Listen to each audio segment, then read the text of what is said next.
just one question. Why you having this discussion in closed rooms? Why don't you bring civil society, all those people in this discussion? Because we can also put pressure on our leaders or whatever to behave in a better way. African people need to tell their presidents, we care about Africa. That should be a priority. Unless we act really together, it doesn't work.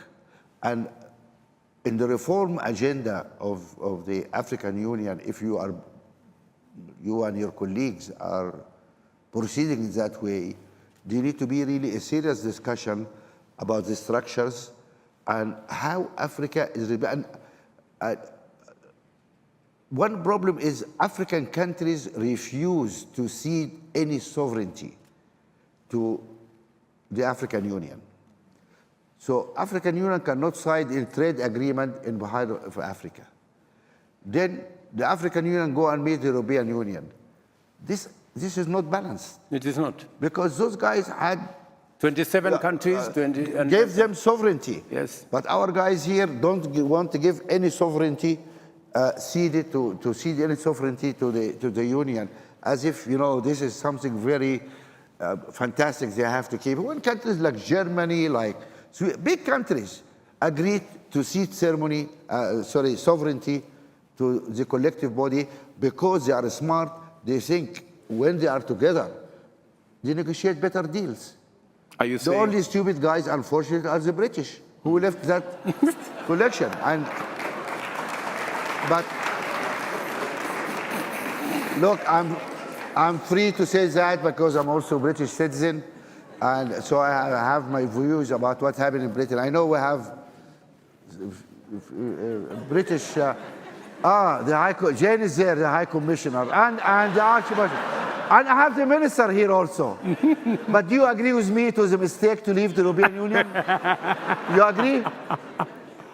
You're going to lose your job, I think. Anyway, BBC is not here, don't worry. Nobody watch Kenya TV, so don't worry.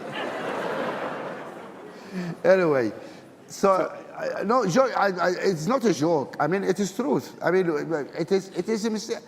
Together, we're stronger. We do things better. And that's what we need the African people to press their governments. We need to be stronger. We need to have our union. We need to cede some of our sovereignty for the African Union. I'm not losing sovereignty because our collective sovereignty is huge. Is huge. Then we are somebody which can be respected around the world. We go out there in Europe, oh, we Africans, we African. I want to ask you, what do you mean you are Africans? You are South African, you're Nigerian, what do you mean you are Africans? Where is your government? What decisions you are able to make? What is Africa? Unless we have an African Union and a joint, a will, and then it doesn't work. So you made commitments now in front of all these people who are going to fight for that case. Is that correct? You have my commitment, and not just me, by the way. I think a critical mass of African readers is building on how we should act together. I told you, this particular position of consolidating what we need to do and how we need to engage with the rest of the world was actually driven by President Kagame. Excellent. We've talked with many other heads of state, and I think there is a critical mass emerging that we need to act differently.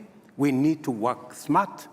Let me tell you of an unfortunate situation. I visited one of the countries, I don't want to say which one, and we were having a conversation about the economic partnership agreement between EAC and the EU. Yeah. The EU, 27 countries, 520 million people have agreed on what we need to do. EAC, we are sizable, 170 million people. Then one country, and I don't want to say which one, refused to sign. So he said, no, you know, we need to teach these people some lesson. So I'm listening. Your country has 11 million people.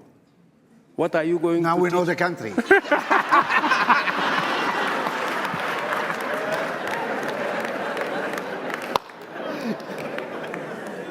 Anyway. So what are you going to teach 520 million people who are supposed to serve as your market? Really? You know? So sometimes we undermine our own case because of not acting properly. So I want to promise you that it is our challenge. The realization alone that we have a problem is halfway the solution from where I sit. So we know that we have to change stuff. We know that we have to act in a manner that makes sure that we secure our interests, because the whole discussion, the whole discourse is about interests. What is our interest? How do we protect our interests? Because everybody protects theirs. Yeah. So this is awakening, and I think the engagement of Africa with the rest of the globe is going to change. That is why, for example, we are having the Climate Action Summit, because we want to go to the UN. We want to come to the UN General Assembly. We want to go to COP28 with an African consolidated position, speaking with one voice, the whole lot of us, so that people can know we know what we want, and we will not back down. This is wonderful. If any value to this discussion is, I think we reached some interesting commitment from the president here. No, it's useful, the commitment made by the president. My only suggestion is that mobilize the people, have trust in the people, because the pressure from the people can help produce. Get the civil society into your summit. Get them to press their governments to really to move behind you in this agenda, because that has to happen. And until you get the people behind you, everybody will drag their feet. And that's the history of Africa. I agree with you 100% that we need to mobilize the people to be with us, to share the vision with us, to agree with us on the paradigm shift in what we need to do. I agree with you, the civil society have a big role to play, because they can do sometimes what governments cannot do. And even in Kenya, we have a robust civil society. They have made a huge contribution to who we are today. Sometimes as governments we agree with them, sometimes we don't agree with them, but that is the nature of life. All I ask of our good friends in the civil society space, including you, Mo, is always to look out for the interests of the people of our continent, and not sometimes to play to the gallery of the people who pay your check.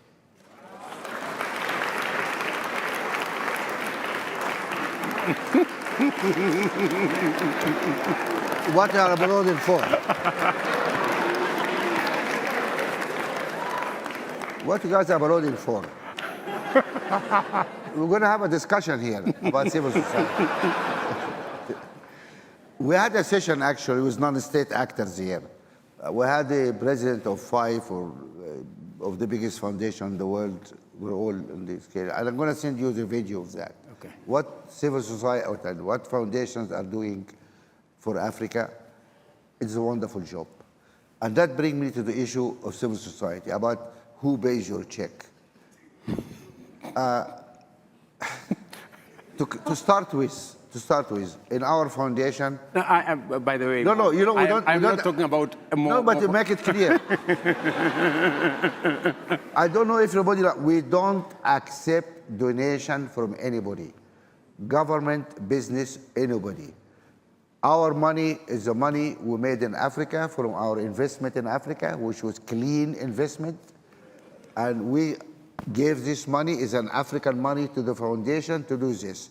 We refuse, by our constitution, we don't accept a penny from anybody because we work in the area of governance. So we don't have an effect, right? This brings me to the issue of other foundation which doesn't have a donor who have a lot of money to give them, which is fine, many foundations like that. Really what bothers me is that if a foundation, not every country, but many African countries, if a foundation receives funding from external source, it is no, no, no, no, no, no. Some countries ask them to be registered as foreign agents. But the government of the same country go and beg for the same money from the same donor. So how civil society is agent and a foreign agent and the president is not a foreign agent? Let's be consistent. You know, why the government accept donation, but the people cannot, civil society cannot have donation? What we need, of course, we need is a charter for the foundations, and we're working on, we need to have a charter for African foundations on our own governance, because we cannot just keep screaming about the governance and the government when we are not observing governance in our own foundations. We have to do, I accept that. And that should be the way to work. And I think we need to find, Kenya, they have... No, let me speak for Kenya. You guys are let me tightening this based on civil society, frankly. Let me speak for Kenya. Yeah. The same way you have made a disclosure about more foundation. Yeah. Let me also make a disclosure about Kenya. Please. We don't require the civil society to make any disclosures to government on who they get money from, how they use it. It is their business. All I said is we just the same thing, governance. You demand of us governance, rightfully, legitimately, and that's the right thing to do. The same should be demanded of civil society the way you have said. Agree, but Mr. President, I think, I'm sorry about my ignorance. I hope you have a charity commission here, because charity needs to state an annual financial return, exactly how much money they received, from where it went, how much paid their directors, how much paid their... That is a requirement worldwide, everywhere. In America, in Britain, everywhere required. You need to implement that too. We have an NGO coordination council that takes care of all. You need to do that, because that removes the fog and suspicion. Yes. Here, we are clean, we're doing the right job. I think that's good for both sides. But I heard complaints that there is some tightening of the space over the, for civil society for a few in years. Kenya. Yes. Is that true or not true? It is very untrue. Really? and I think the civil society must be somewhere in this room. If there is any... Anybody civil society want to challenge the statement? Listen, we'll guarantee your safety. Don't worry. Yeah. I heard you had some rogue police unit here, which carry some execution stuff. But I disbanded on day one. So guys, don't be afraid. Stand up and speak. No, nobody's speaking. Anyway, fair enough. You don't need any further evidence. No, that's fine. It's good, but I have to raise the question because somebody, we need to have a proper conversation. It's good. One thing worries me about is the. Don't upset. Yeah, I don't want to upset you, or so please allow me. You Kenyans are hot-headed.